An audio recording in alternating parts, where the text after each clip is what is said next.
Welcome, ladies and gentlemen, to this installment of Renegade of Wrestling. I am your host, JJ Williams, back from a temporary hiatus because, well, I just didn't have the finances to go any shows until recently.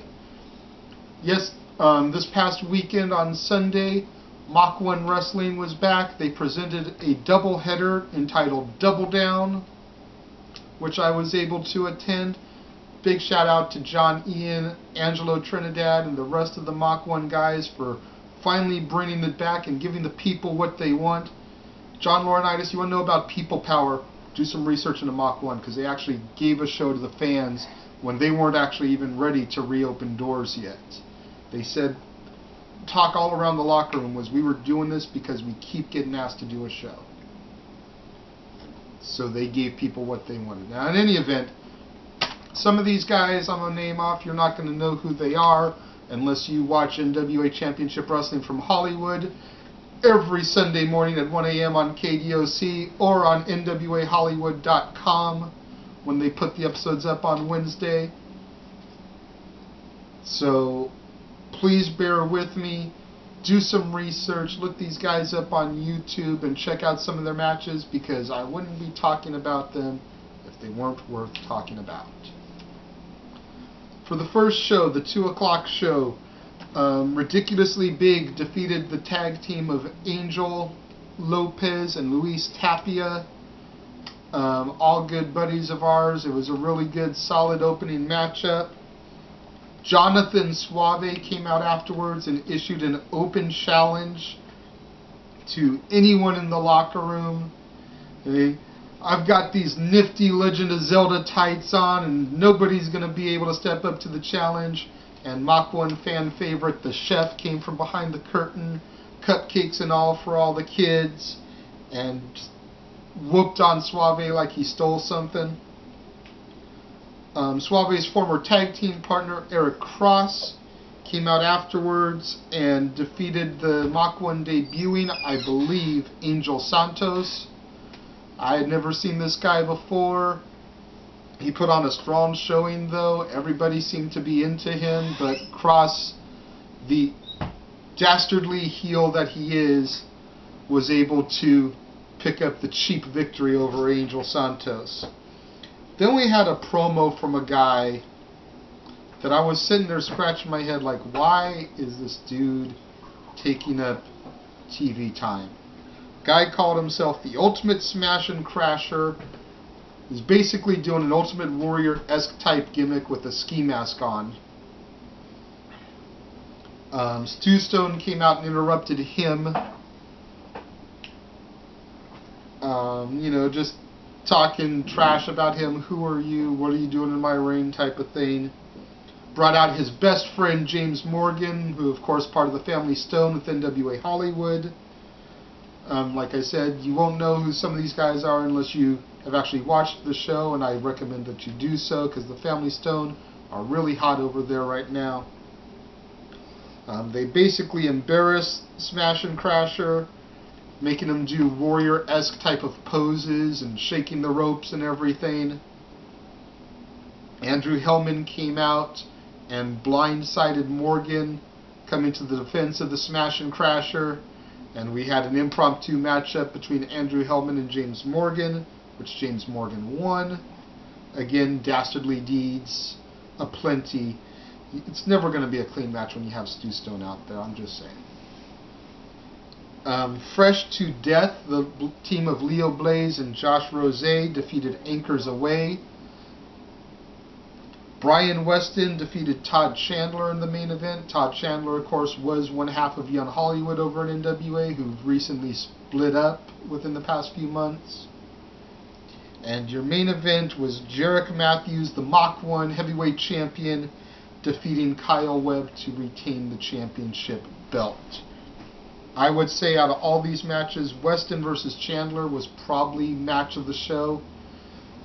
The fact that Brian Weston, who at the end of the day, no disrespect to him, is a nobody, and he beat Todd Chandler, who's an established star on the NWA Hollywood show, completely blew my mind. And thumbs up to Todd for being willing to put Brian Weston over and give him that elevation that he needed within the company. And we had a couple-hour intermission where, the guys BS'd, went and grabbed some grub and everything, came back at 6 o'clock for the second half of Double Down, in which Todd Chandler went ahead and he defeated Luis Tapia in the opening match of the second show. Angel Lopez defeated Jonathan Suave and Brian Weston in a triple threat match. It's a really good spot where Suave hooked up Brian Weston for the sliced bread, ran up Angel, flipped, and dropped it on him. It was a really cool spot. Another triple threat, this time a triple threat tag team match. Anchors Away defeated Fresh to Death and Ridiculously Big. A really, really spot-heavy match. They almost did the Tower of Doom to Biggie Biggs, and that probably would have shattered the ring, which is probably why they went ahead and didn't do the spot. But really good match. The Family Stone came out again and cut a promo about how at the end of the night, James Morgan was going to leave the 3-time Mach 1 heavyweight champion. Angel Santos and Eric Cross had a rematch, and Angel Santos got the upper hand this time and defeated the Crafty Cross. Like what I did there? That was good, huh? Yeah. Kyle Webb, the man who lost in the main event of the first show, defeated the Chef.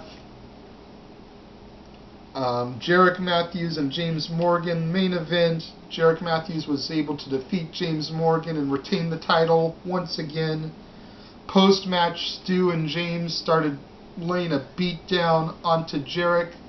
Andrew Hellman came running out from the back for the save, chased away the Family Stone, grabbed the microphone, and then basically just told Jarek that I'm not doing this to help you. I'm just doing this because I've got unfinished business with James. And then he turned his attention further to Jarek, saying, if you were truly a fighting champion, you'd look at the referee, give him the belt, and we'd have a match for the championship right here and now. Jarek Matthews defeated Andrew Hellman to retain the title, his third match in one day. All successful title defenses, all conclusive, no collusion, no cheap tactics, decisive victories over all three opponents. Curious to see where they're going to go as far as contenders now for Jarek, because the main guys he just defeated in one day. Perhaps Willie Mack, perhaps Eric Watts, perhaps Mikey O'Shea get a title shot. So it'll be interesting to see where they go from here. Mach 1 will be back running another show May 18th in Fountain Valley.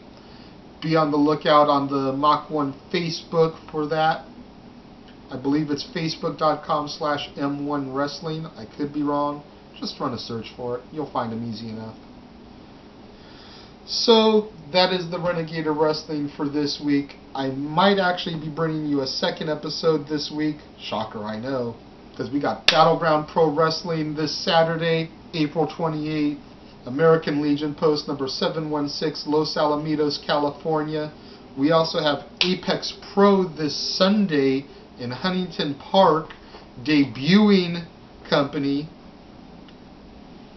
So we got 2 shows this weekend, but if everything goes the way I'd like, perhaps Jeff and I will be back on either a special Renegade or a special Dads, kind of doing a little hype build-up for Battleground like we did last month. So be on the lookout for all that. Be on the lookout for RSI tomorrow, Topical Week. Be on the lookout for Dad's predictions from hopefully Long Beach Clothing Company. Statboy Rand's predictions. Don't know if that'll be at Long Beach Clothing or if that'll be from the lovely Casa D18 Studios here in sunny Southern California.